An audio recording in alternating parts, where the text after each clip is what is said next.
qalbigaygu waa mid dhaawac ah oo rajadii uu lahaa god ay ka sii gelayso.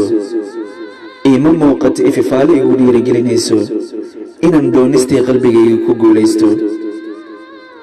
ma aqaana sidaan iskaga indhatiri lahaa inaadan i jeclayn oo qof kale nolosha la wadaagi rabto. waan isku dayay inaan is-ilowsiiyo dareenka aan kuu qaba adiga.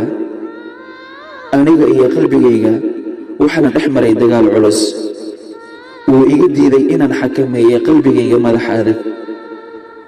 wuxuu rabaa inuu ku jeclaado ka sokow wax walba aan u sheegay qalbigayga. waan ku ogahay inaadan ii soo jeedin, laakiinse jacaylkaaga ayaa marag igu hayo. jacaylkaaga holac oo ku shiday qalbigayga ayuu doonayaa inuu bannaanka u soo saaro, asigoo aanan helayn meel uu ku nasto.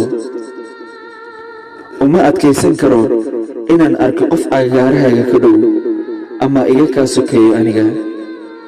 xitaa hooskayga mararka qaar waxay iila noqotaa inuu qof kale iga kaa qaadan rabo uu yahay.